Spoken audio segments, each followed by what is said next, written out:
अजय राजस्थान के किसी शहर में रहता था। वहाँ ग्रेजुएट था और एक प्राइवेट कंपनी में जॉब करता था, पर वो अपनी ज़िंदगी से खुश नहीं था। हर समय वो किसी न किसी समस्या से परेशान रहता था और उसी के बारे में सोचता रहता था। एक बार अजय के शहर से कुछ दूरी पर एक फ़कीर बाबा का काफिला रुका हुआ था। शहर में चारों ओर उन्हीं की चर्चा थी। बहुत से लोग अपनी समस्या लेकर उनके पास पहुँचे। अजय को भी इस बात का पता चला और उसने भी फकीर बाबा के दर्शन करने का निश्चय किया। छुट्टी के दिन सुबह सुबह ही अजय उनके काफिले तक पहुंचा। वहां सैकड़ों लोगों की भीड़ जुटी हुई थी। बहुत इंतजार के बाद अजय का नंबर आया। वहां बाबा से बोला, बाबा मैं अपने जीवन में बहुत दुखी हूँ। हर समय समस्याएं मुझे घेरी रहती हैं। कभी ऑफिस की टेंशन रहती है तो कभी घर पर अनबन हो जाती है और कभी अपने सेहत को लेकर परेशान रहता हूँ।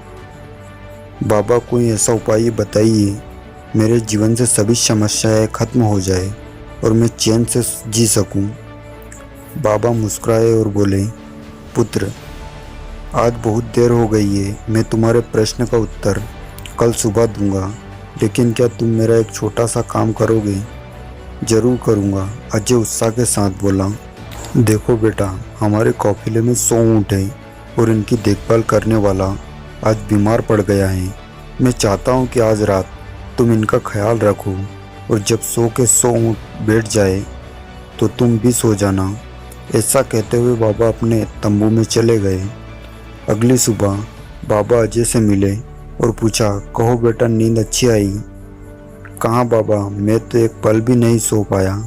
मैंने बहुत कोशिश की पर मैं सभी ऊँटों को नहीं बैठा पाया। कोई ना कोई ऊँट खड़ा हो ही जाता। अजय दुखी होते हुए बोला, मैं जानता था यही होगा। आज तक कभी ऐसा नहीं हुआ कि ये सारे ऊँट एक साथ बैठ जाए। बाबा बोले। अजय नाराजगी के स्वर में बोला, तो फिर आपने मुझे ऐसा करने को क्यों कहा? बाबा बोले, बेटा कल रात तुमने क्या अनुभव किया?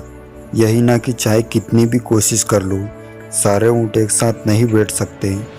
तुम एक को बैठाओगे तो कहीं और कोई दूसरा खड़ा हो जाएगा। इसी तरह तुम एक समस्या का समाधान करोगे तो किसी कारणवश दूसरी खड़ी हो जाएगी। पुत्र, जब तक जीवन है ये समस्याएं तो बनी ही रहती हैं, कभी कम तो कभी ज़्यादा। तो हमें क्या करना चाहिए? अजय ने जिज्ञासावश पूछा। इन समस्याओं के बावजूद जीवन का आनंद लेना सीखो। कल रात क्या हुआ? कई ऊँट रात होते होते ही बैठ गए, कहीं तुमने अपने प्रयास से बिठा दिए, पर बहुत से ऊँट तुम्हारे प्रयास के बाद भी नहीं बैठे।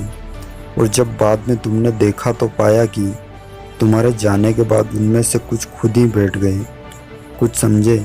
समस्याएं भी ऐसी ही होती हैं, कुछ तो अपने आप ही खत्म हो जाती है, कुछ को तुम अपने प्रयास से हल कर लेते हो और कुछ तुम्हारे बहुत कोशिश करने पर भी हल नहीं होती। ऐसी समस्याओं को समय पर छोड़ दो, उचित समय आने पर वे खुद ही खत्म हो जाती हैं। और जैसा कि मैंने पहले कहा, जीवन है तो कुछ समस्याएं रहेगी ही रहेगी, पर इसका ये मतलब नहीं कि तुम दिन रात उन्हीं के बारे में सोचते रहो। ऐसा होता तो ऊँटों की देखभाल करने वाला कभी सो नहीं पाता। समस्या को एक तरफ रखो और जीवन का आनंद लो। चैन की नींद सो, जब उनका समय आएगा वो खुद ही हल हो जाएगी। पुत्र, ईश्वर के दिए हुए आशीर्वाद के लिए उससे धन्यवाद करना सीखो। पीड़ाएं खुद ही कम हो जाएगी। फकीर बाबा ने अपनी बात पूरी की।